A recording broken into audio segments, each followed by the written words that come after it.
Welcome to another short video. Today we're going to talk about the different types of unemployment and the natural rate of unemployment. So as we discussed last time, the unemployment rate gives us a summary of the situation of the labor market. Sometimes it's useful to differentiate the different reasons why people are not being able to find jobs. And so we typically divide unemployment into three different categories. We call those frictional, structural, and cyclical, and they have to do with the different reasons why people can't find jobs. And some unemployment, as we discussed last time, is natural or part of the economy. Some unemployment is more cyclical in nature, and so the frictional and structural unemployment combined are referred to as natural rate of unemployment. They have to do with what is going on in the economy. And then the cyclical has to do with whether the economy is going through a period of fast growth or a period of economic downturn. And so we want to know what's going on with those two different things. So let's start with frictional unemployment. We already discussed last time. Unemployment is essentially the labor market is a matching process. It's a search process, kind of like finding a date. You have to go through a bunch of interviews until you can find your wife or your husband. So it takes time. And while people are searching for the perfect job, for the perfect match, while companies are searching for the perfect worker, there are going to be people unemployed out there. So frictional unemployment essentially is the fraction of unemployment, the people who can't find a job because they're in the search process. Okay, and this essentially has to do with imperfect information. Workers don't know what are all the jobs available out there. Firms don't know everything about the workers, so there has to be this interviewing or matching process that takes time.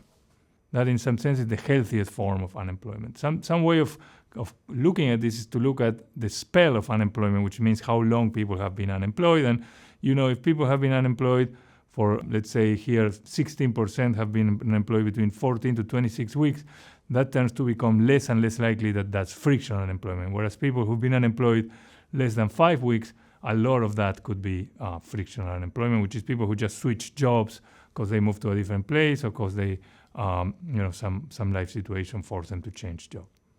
The second notion is what we refer to as structural unemployment.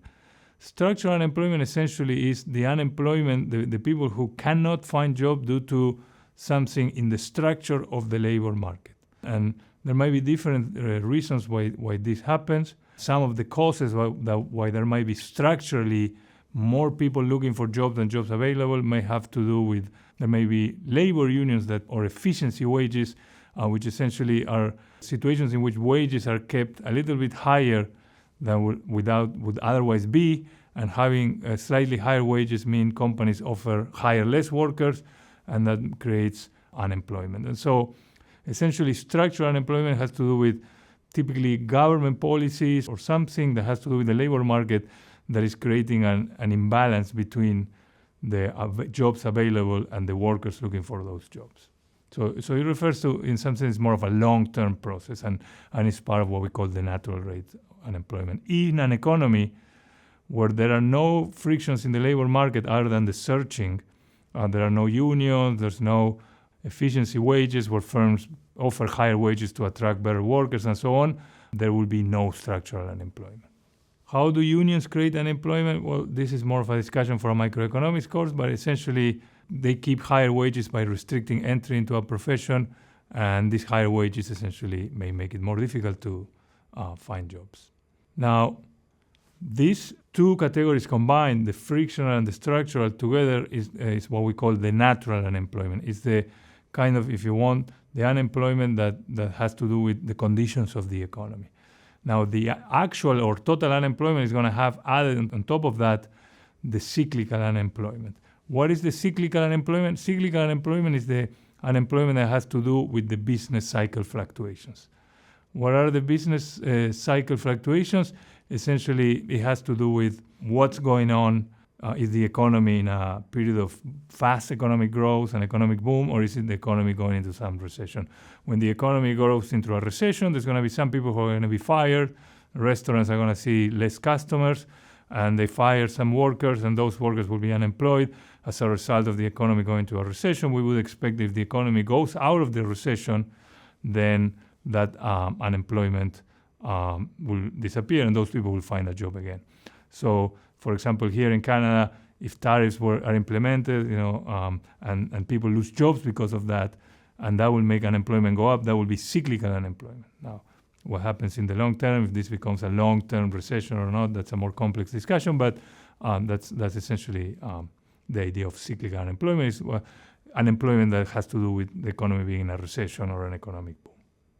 What leads to changes in the natural rate of unemployment? Essentially things that affect the structural component, things as labor market institutions, if there's a union, if there's new technologies that allow people to go through the matching process faster or find job easier or attract different workers, changes in government policies and so on. An example of a change in the structural conditions was what happened in the US during the 1980s with the outsourcing phenomenon, where a lot of manufacturing companies decided to move their production to look for lower labor in places like Asia, like China, and other places. And so those workers in the Midwest who used to work in manufacturing jobs, now they don't find a job anymore, and that their skills are not transferable. Those people cannot move to Silicon Valley and get a job writing computer programs. So now those people will become structurally unemployed,